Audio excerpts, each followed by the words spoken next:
And that was also a little bit of misfortune for me because as a kid, I didn't hear many foreign languages except English. And some of my friends played with. What is art for you? Probably art is life in general. Life is art.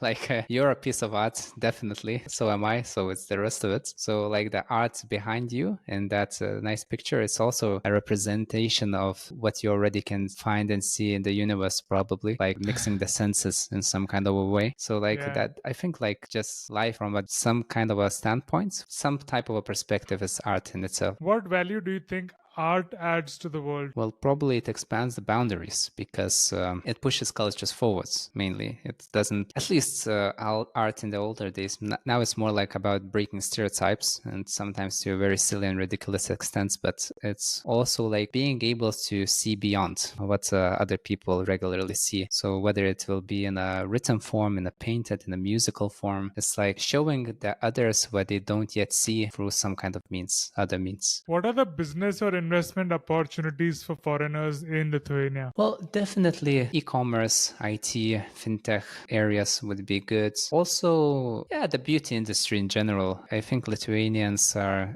especially the women, are very proud of their looks in many ways, also of their strong character. But everyone wants to be beautiful. If you can work on your natural beauty, maybe give it a little twist.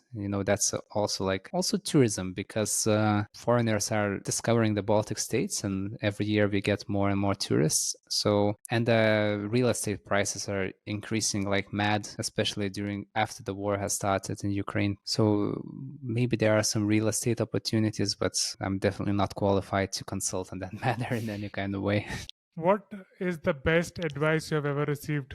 I'll say it in Lithuanian. It will sound very cringe, but I'll explain later on. So, būk paprastas, bet neprastas. So, paprastas is simple. Prastas is like bad in terms of quality. So, būk paprastas, bet neprastas. It means like be simple, but not of bad quality. So, it's a word play in Lithuanian because paprastas and prastas, prastas, those are very similar words, but they have opposite meanings. And when you put it together, it's a nice Lithuanian saying. Although for many Lithuanians, it will sound as a little bit of a cringe, but it does show that you have to have humility in your person, but you don't have to be of bad character or bad quality. So like your humility, if it's authentic actually, and if you're like knowledgeable and educated and capable of things, it kind of adds to the subject. So probably that was one of the better advice from one of my teachers at school. What is the most priceless gift you have ever received? Priceless gifts. That's a good one. A lot of gifts come to my mind which are not tangible physical objects. And for some reason, I'm thinking about birthdays. But maybe it's one of the travels that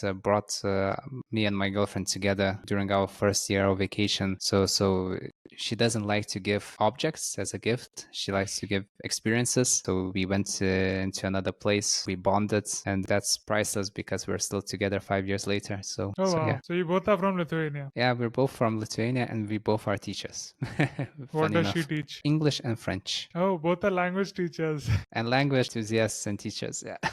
I didn't ask this to in beginning, but in what part of Lithuania did you grow up? I grew up in central Lithuania, so it's the second biggest town. It's called Kaunas. Interestingly, it's always seen as a very Lithuanian type of a city because it didn't What have many. what do you mean by Lithuanian?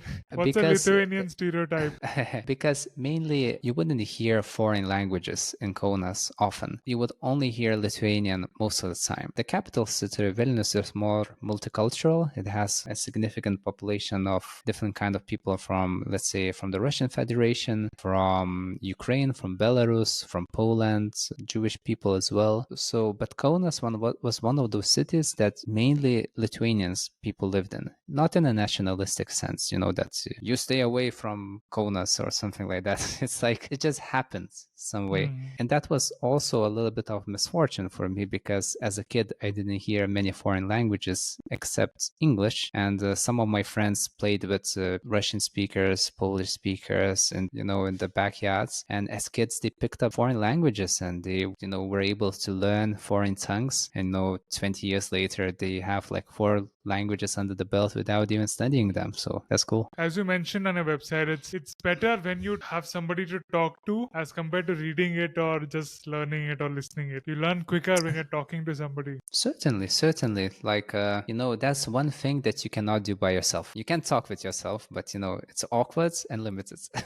Best way to learn a language is to talk. Yeah, well, if you're a diligent person, you can spend quite a lot of time like reading and learning words and even doing like course books and grammar. And one of my friends had gave me a very good suggestion to write every day in a foreign language that you're learning from day one. So if I begin learning Italian today, I should write at least like 50 or 100 words. Doesn't matter, use Google Translate, do whatever, but try to put down those 50 words. And it has significantly like increased his language, like English level. So yeah, but speaking, that's unfortunately you cannot, even as diligent, as disciplined, as motivated as you are, you have to have a partner for that.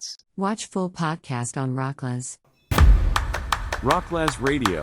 Rocklaz. Rocklaz. Rocklaz Radio with Tanmay Shah.